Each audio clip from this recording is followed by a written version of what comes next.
Good morning student. क्या हो रहा है? आप लोगों ने क्या करा? इतने वीडियो मैंने ज्योग्राफी के आपको दे चुके हैं। आज मैं आपको ज्योग्राफी के बारे में नेक्स्ट वीडियो दे रही हूँ, तो आपको ध्यानपूर्वक सुनना है। शायद ये लास्ट वीडियो है और इस वीडियो को आपको कंप्लीट सुन करके सारे प्रश्नों के उत्तर अच्छी तरह से देने हैं। इसलिए आपको बहुत ध्यानपूर्वक सुनना है और पढ़ना है। मतलब पहले वाले वीडियो थे जो तो मैंने आपको पहले काफ़ी दे दी, सब कुछ समझा दिया था। और आपके जो पेडागोजी वाली क्लासें थी, कॉमन क्लासों में सब कुछ आपको बता दिया था। अब आपके जो कुछ उसमें बच गया है उसके बारे में आज जैसे 4 वीडियो मैं आपको दे चुकी हूँ, और इसके अलावा अगर कोई और जो कुछ बच गया है वो मैं आपको बता रही हूँ। उसके अंदर सबसे पहले क्या है कि सेवारत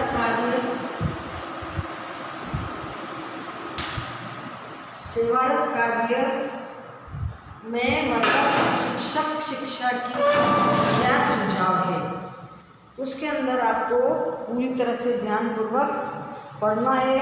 सेवारत कार्य का पहले भी काम बता दिया था आपको, लेकिन आपके वह पूरा नहीं रहा, अधूरा रह गया था, कोर्स पूरा कंप्लीट नहीं हुआ था। इसलिए मैं आपको इसके बारे में बता रही हूँ। अब ये सेवारत शिक्षा के विकास के सुझाव, ये आपका टॉपिक है। इसके अंदर सबसे पहले मैं सामान्य सुझाव बताऊंगी कि कौन कौन से सामान्य सुझाव दिए गए हैं। शिक्षा आयोग द्वारा सिफारिशें, विश्वविद्यालय द्वारा प्रत्येक स्तर पर सतत अध्यापक शिक्षा की व्यवस्था की जानी चाहिए। इसके अंदर क्या है, सतत जो है ना शिक्षा की व्यवस्था पूरी की जानी चाहिए। भूगोल विश्वविद्यालय के सहयोग से संस्था के पूर्व की शिक्षा, संघ से पूर्व की शिक्षा लंबे पैमाने पर नियोजित की जानी चाहिए, लंबे पैमाने होनी चाहिए। साधनों की कमी को ध्यान में रखते हुए शिक्षकों के लिए प्रारंभिक अवस्था में ही प्रशिक्षण की व्यवस्था की जानी चाहिए। इसकी अवधि प्रत्येक 5 वर्ष के बाद निरंतर 3 माह के लिए होनी चाहिए। यह कार्य उनके सेवा काल में ही होना चाहिए। राष्ट्रीय स्तर पर एक मामूली नीति का प्रयोग करके प्रत्येक सेवारत अध्यापक के व्यावसायिक गुणों में वृद्धि करनी चाहिए। भारत में प्राथमिक स्तर के शिक्षकों को व्यावसायिक गुणों के विकास के लिए कई प्रकार की बहुत सी सुविधाएं नहीं होती है। राष्ट्रीय प्रशिक्षण एवं शिक्षा अनुसंधान परिषद ने प्रत्येक राज्य को कुछ वैज्ञानिक सुझाव दिए हैं। उनके अनुसार सतत शिक्षा के लिए 3 श्रेणियों में व्यवस्था करनी चाहिए।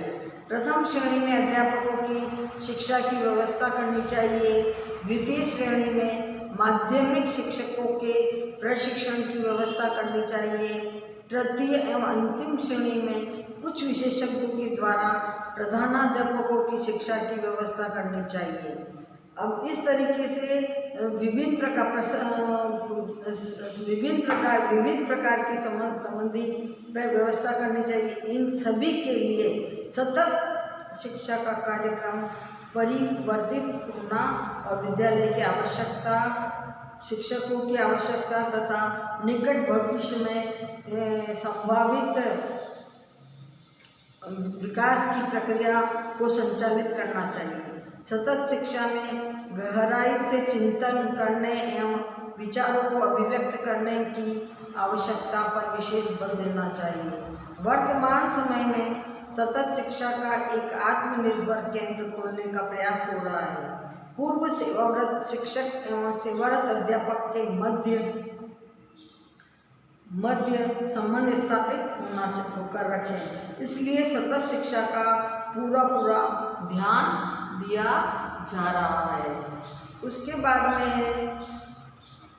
इसके अंदर और ये भी आता है कि सतत शिक्षा के लिए धन, मानव शक्ति एवं समय की आवश्यकता होती है। इसलिए सतत शिक्षा हेतु प्राथमिकता का निर्धारण राज्य एवं राष्ट्रीय स्तर पर करना चाहिए। इससे सतत शिक्षा का प्रभावी रूप में क्रियान्वित संभव हो सकता है। विस्तार से सेवा विभाग को प्रशिक्षण महाविद्यालयों और विश्वविद्यालय आदि के बारे में बताया जाना चाहिए और विस्तार सेवा प्रशिक्षण महाविद्यालय के माध्यम अपना निजी अस्तित्व बनाए रखना चाहिए। अब है अन्य सुझाव में पहले तो आपको बताया मैंने सामान्य सुझाव है। अब अन्य सुझाव में पहला पॉइंट है प्रसार की आवश्यकता। अपर्याप्त सुविधा होने के कारण ऐसे शिक्षक प्रसार सेवा की व्यवस्था से वंचित रह जाते हैं जो कि व्यक्तिगत संस्थाओं में संबंधित होते हैं। इसलिए ये आवश्यक है कि प्रसार सेवा का विस्तार किया जाए तथा इसमें अधिकतम अध्यापकों को सम्मिलित होने का अवसर प्रदान किया जाए। शिक्षा विद्यालय में प्रसार सेवा के विभाग खोले जाए। सेवारत अध्यापकों की सुविधा के लिए जिला एवं उप जिला स्तर पर कार्यालय की सुविधा प्रदान की जाए। फिर नेक्स्ट है विभिन्न एजेंसियों का सहयोग।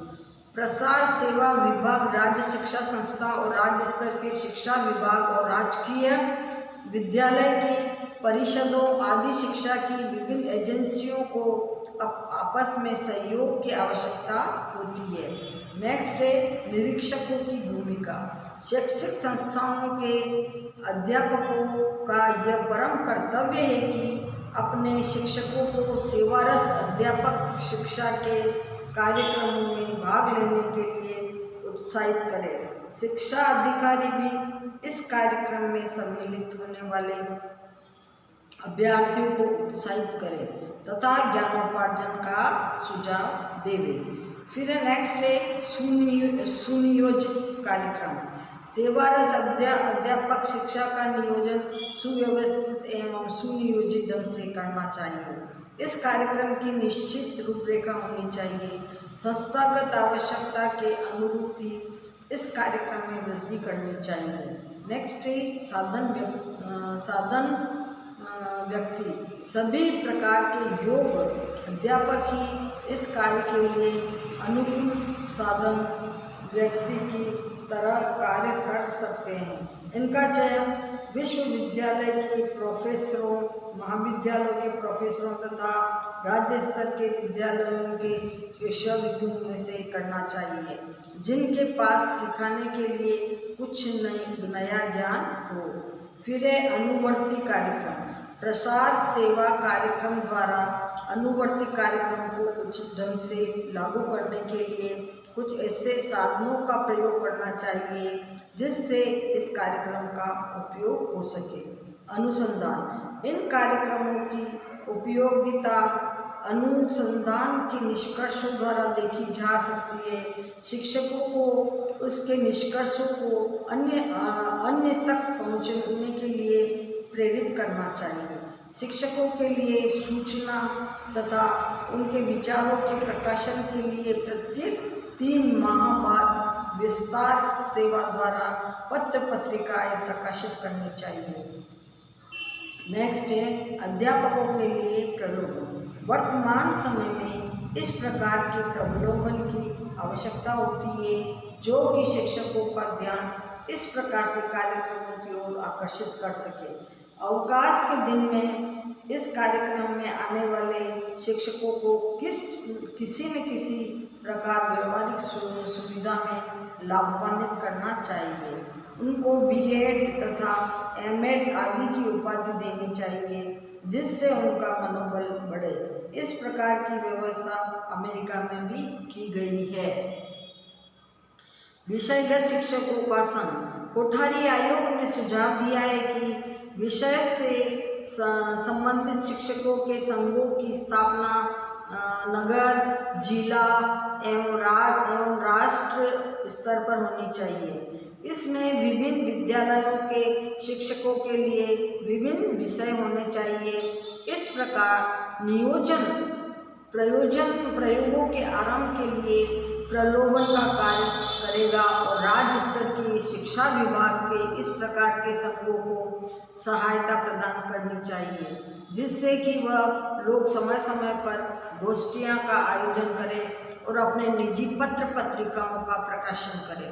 लास्ट पॉइंट है विषय विशेषज्ञ। इसमें विषय विशेषज्ञों को प्रधानता दी जानी चाहिए, जिससे वो क्या करे कि आराम से अच्छी तरह से उसको देख सके और आगे कार्यक्रम कर सके। अब ये सेवाकालीन प्रशिक्षण कार्यक्रम, अभी अन्य सुझाव मैंने आपको बता दिया, सामान्य सुझाव बता दिया। अब आपका है सेवाकालीन प्रशिक्षण कार्यक्रम क्या है। जब आप कार्य करते हो, सेवाकालीन कार्य करते हो, तो आपके सामने क्या कार्यक्रम होता है। सेवाकालीन प्रशिक्षण कार्यक्रम सेवारत अध्यापकों के लिए आयोजित किया जाता है। यह कार्यक्रम व्यवस्थित, तर्क, ध्यानस्थ, आवश्यकता पर और विज्ञान संपन्न प्रक्रिया है, जो किसी विशेष उद्देश्य के लिए अध्यापक शिक्षा हेतु प्रदान की जाती है। यह अनवरत कार्य प्रथा के रूप में माना जाता है। यह प्रशिक्षण सेवारत अध्यापकों में व्यवहारिक परिवर्तन उत्पन्न करता है और ज्ञान की धारा की ओर अविरत गति से चलता रहता है। अध्यापकों में उचित मनोवृत्ति एवं रुचियाँ उत्पन्न करता है, वह वैसे लक्ष्य प्रेरित होता है। यह इस विधि से संचालित होता है कि अध्यापक मानसिक स्तर के सुधार की पूर्ण अपेक्षा करते हैं, चूँकि यह प्रणाली व्यावसायिक कुशलता में वृद्धि करती है।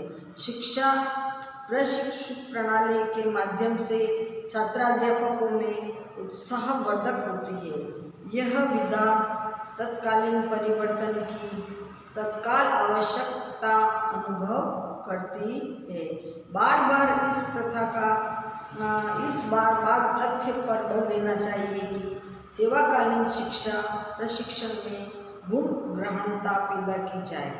अब उसके बाद व्यावसायिक पद्धति और कॉलेज शिक्षा के शिक्षण में के मध्य एक खाई नजर आती है। हमें चारों ओर एक विशाल चुनौती अनुभव होती है। यह चुनौती शिक्षक प्रशिक्षण संस्थान के समक्ष पाठ्यक्रम लागू करने की है। इसके अतिरिक्त परीक्षा पद्धति, मूल्यांकन प्रणाली तथा प्रवेश नीतियों में कॉलेज शिक्षा के समक्ष पूर्ण रूप से चुनौतियाँ दी जाती है। इसके अलावा कार्य की योजना के अनुसार शैक्षिक और सामाजिक सेवाओं के लिए अध्यापकों की भूमिका को विभिन्न प्रकार की सेवाओं और कार्यों के लिए सहभागिता हेतु मूल्यांकन किया गया है। इस प्रक्रिया के अंतर्गत अनुसंधान, नवाचार और रचनात्मक कार्य समुदाय से संबंधित कार्यान्वयन प्रणाली में सम्मिलित किया गया है। समस्त प्रकार की क्रियाएं शैक्षिक कार्यक्रम के प्रशासनिक समर्थन से लागू की गई है। निसंदेह प्रभावकारी सेवाकालीन प्रशिक्षण के लिए दक्ष सेवारत अध्यापकों की आवश्यकता है, जो कि विभिन्न स्तरों पर शिक्षण प्राप्त करने हेतु छात्रों को प्रेरित करती है। इस तरह से हमें अध्यापकों के लिए सेवारत प्रशिक्षण की आवश्यकता, अध्यापक के लिए इसकी आवश्यकता क्यों होती है, तो इसके लिए है कि अध्यापकों को सेवारत अभिनव प्रशिक्षण की अत्यंत आवश्यकता होती है। इस प्रशिक्षण को सर्वप्रथम 1904 में लॉर्ड कर्जन द्वारा मान्यता प्रदान कर भारत की शिक्षा नीति में सम्मिलित किया गया था। इनके उपरांत सन 1952-53 में भारतीय सरकार द्वारा मुदालियर कमिश्नर की नियुक्ति की गई। इस कमिश्नर ने विशिष्ट संतुलित सरकार के समक्ष प्रस्तुत की। इसके कारण सेवाकालीन प्रशिक्षण को विशेष फैलाव प्राप्त हुआ। यह सेवाकालीन प्रशिक्षण माध्यमिक शिक्षा के शिक्षकों के लिए स्थापित किया गया था। इस प्रकार NCERT ने कक्ष में शिक्षण में गति प्रदान करने के लिए एक्सटेंशन सर्विस विभाग द्वारा शिक्षक प्रशिक्षण उन्नति स्वरूप प्रदान किया। तत्पश्चात राज्य सरकार ने अपने राज्य में सन 1963 में स्टेट इंस्टीट्यूट और एजुकेशनल की स्थापना की गई। इंस्टीट्यूशन और एजुकेशन की स्थापना की गई। इसके अंतर्गत प्राथमिक शिक्षकों का प्रशिक्षण पूरे भारत में राज्य स्तर पर दिया जाने लगा। वर्तमान समय में राज्य शिक्षा संस्थाएं और सीक्रेट राज्य शिक्षा अनुसंधान एवं अध्यापक शिक्षण परिषद प्रदेश पर सेवाकालीन प्रशिक्षण देने के मुख्य अभिकरण है। इस आधार पर प्रत्येक राज्य में जिला शिक्षा संस्था एवं प्रशिक्षण केंद्र खोले जाएं। और जो जिला शिक्षा स्तर के हैं, ये संस्थाएं प्राथमिक शिक्षा के अध्यापकों प्रधानाध्यापकों के लिए प्रशिक्षण के स्तर पर रहेगी। इस प्रकार अपन देखते हैं कि NISET शिक्षक कार्यक्रम लागू करने के लिए अत्यंत आवश्यक है कि NPE 1986 इस संबंध में निम्नलिखित विचार प्रस्तुत करता है। पूर्व सेवाकालीन प्रशिक्षण प्रत्याशी अध्यापक तैयार करता है जो शिक्षा व्यवस्था के लिए अपूर्ण है।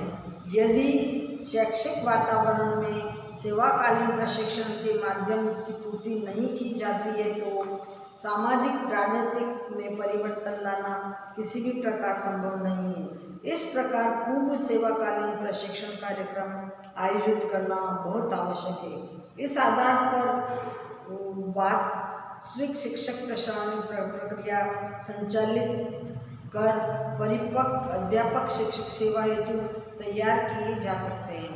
वह अध्यापक जो प्रारंभ में अध्यापन कार्य प्रारंभ करता है उसे उचित निर्देश एवं परामर्श की आवश्यकता होती है।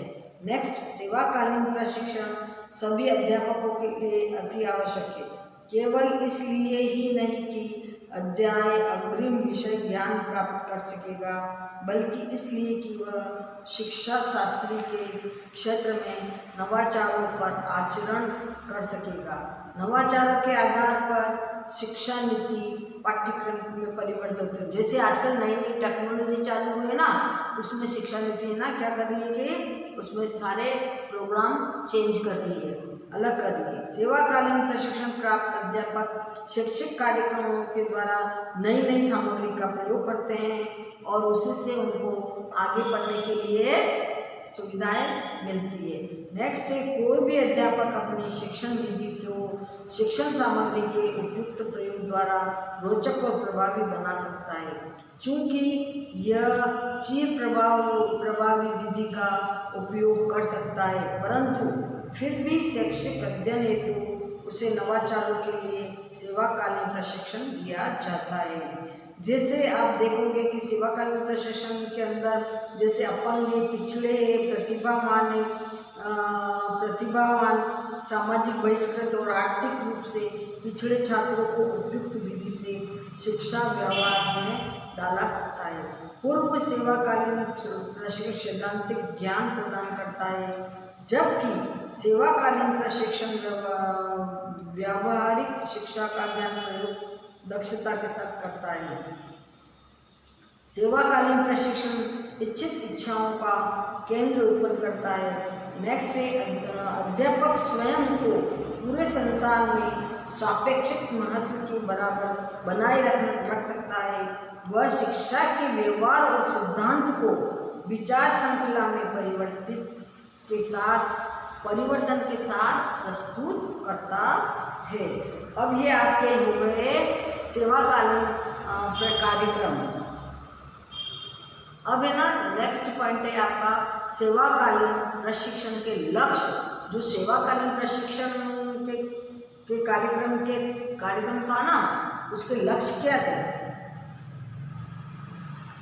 शिक्षक पहला लक्ष्य है शिक्षक की अपूर्णता संबंधी कमियों को बाहर निकालकर जो उसके सेवा पूर्व काल की शिक्षा के कारण उत्पन्न हुआ उपचार करना, नवीन शिक्षा की भूमिका निर्वाह करने हेतु अध्यापक की दक्षता और शिक्षा शास्त्र की ज्ञान विधि को उन्नति और अग्रसर करना, जिसकी आवश्यकता शिक्षण के विषय और विषय वस्तु के ज्ञान की उन्नति प्रदान करना है।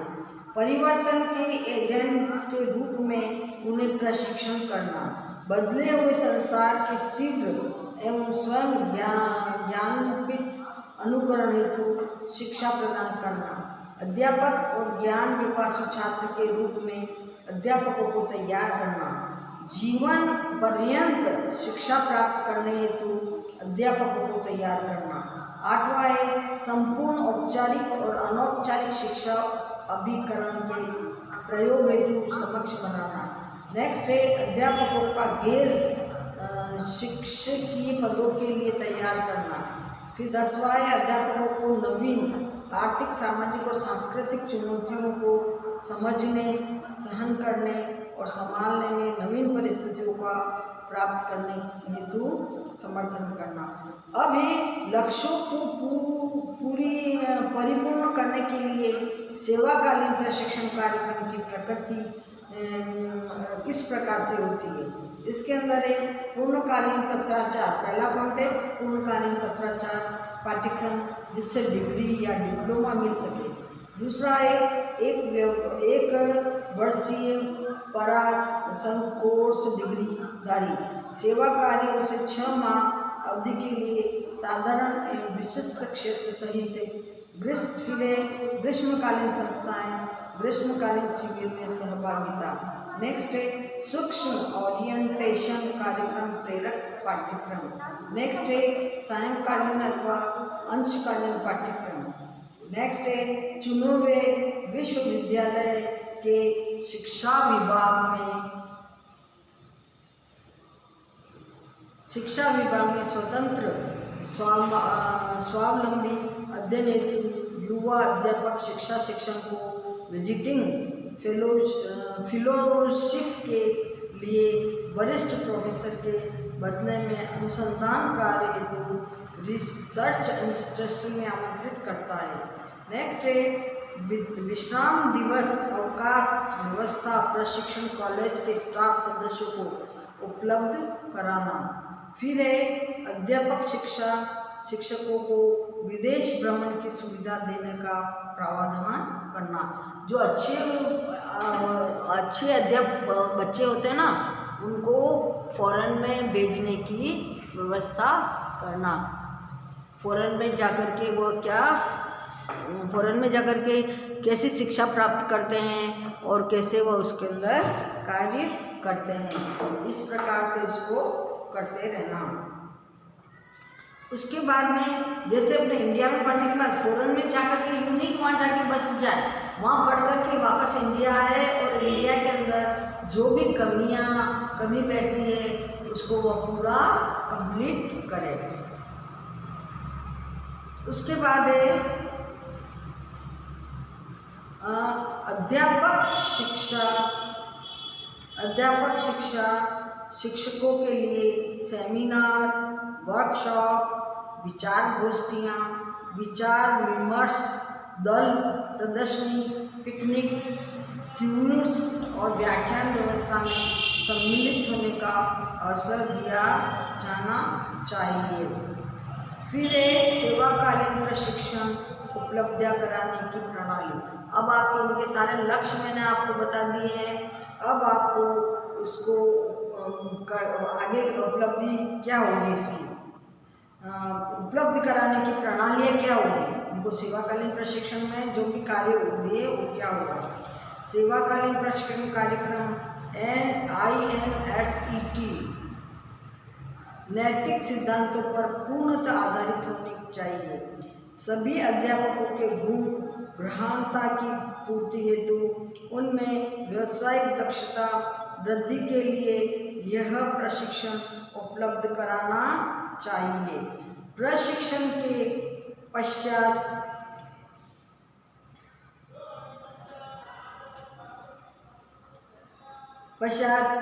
अध्यापक ने गुणात्मक सुधार के आधार पर ज्ञान, अवबोध, दक्षता, मनोवृत्ति का सुधार और विकास कक्ष शिक्षण में आवश्यक रूप से होता है।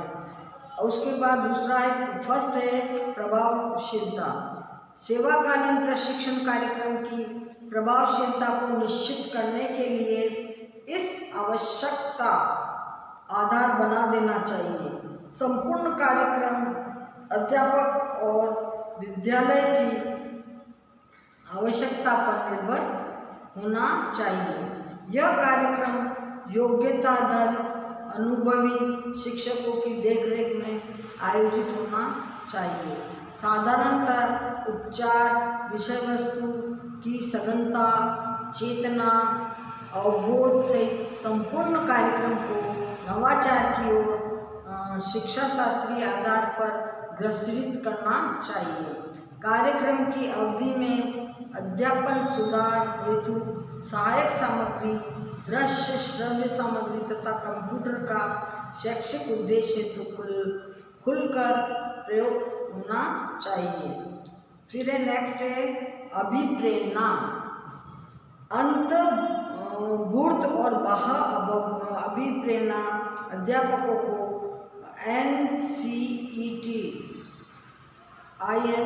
के कार्यक्रम में भाग लेने हेतु प्रदान की जानी चाहिए। इससे उनकी प्रभावशीलता की सुनिश्चितता की जाती है। कार्यक्रम का आवश्यकता आधारित स्वरूप और उद्देश्य आधारित प्रोत्साहन के स्थायित्व के लिए सहभागिता की मांग इसके विकास में सम्मिलित है।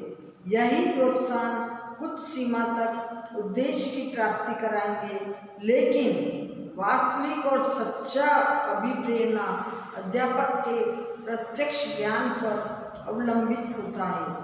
इस प्रत्यक्ष ज्ञान को वह वास्तविक रूप में तथा प्राप्त करता है जब तक कार्यक्रम से उसे व्यावसायिक ज्ञान की उपलब्धि होती रहती है।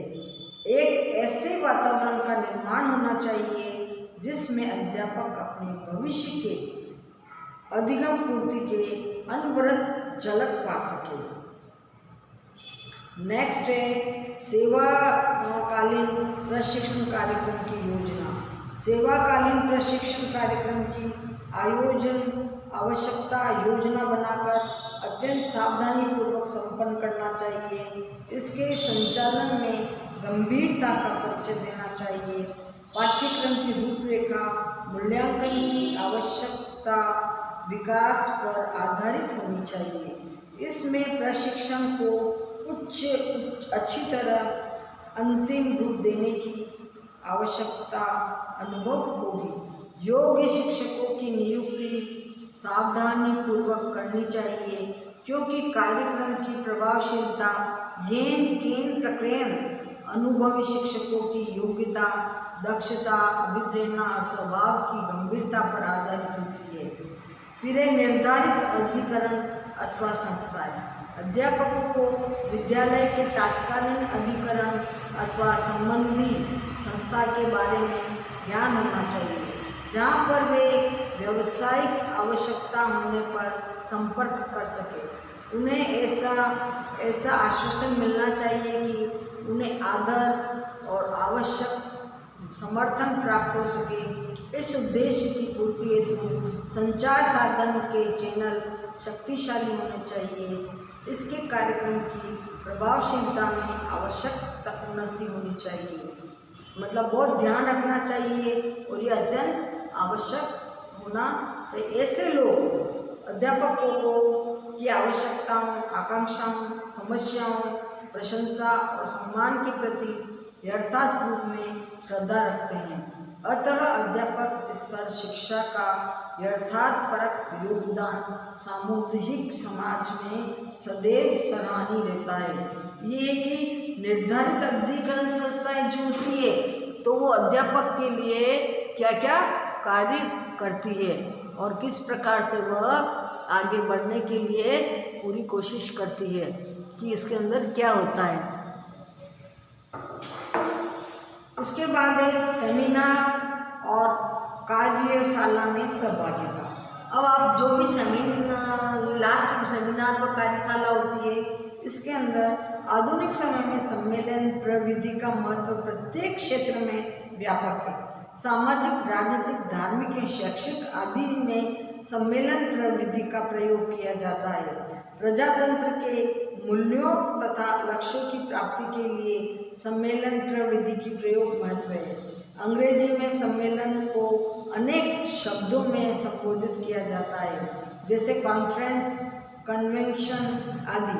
सम्मेलन शिक्षकों, अनुदेशनों, वाद विवाद किया जाता है और वे किसी निर्णय पर पहुंचते हैं। अतः परिभाषित के रूप में कहा जा सकता है कि सम्मेलन व्यक्तियों की एक सभा होती है जिसमें उन्हें किसी एक साथ किसी विशिष्ट कार्यक्रम का समस्या पर चिंता। लेकिन अभी क्या हो रहा है, कोरोना चल रहा है, इस वजह से आपका सम्मेलन भी नहीं होता है, सब बच्चों को इकट्ठा बिठा भी नहीं सकते हैं और कोई भी कार्य नहीं हो सकता। ये पहले होता था। इस तरीके से आपको इसके अंदर होता है, राष्ट्रीय स्तर पर होता है, धार्मिक, शैक्षिक, राजनीतिक होता है। सम्मेलन के उद्देश्य क्या होते हैं? सम्मेलन का उद्देश्य होता है, मेन उद्देश्य है कि राष्ट्र, समाज, धर्म एवं शिक्षा तथा विज्ञान की विशिष्टता तथा तत्कालीन समस्याओं के अध्ययन एवं विवेचन की सम्मेलन प्रमुख प्रविधि है। सम्मेलन का उद्देश्य अधिक व्यापक होता है, उसको ज्ञानात्मक तथा भावात्मक पक्षों के विकास के लिए किया जाता है। निर्गुण देशों ने भी संगठन का लक्ष्य प्राप्त किया है।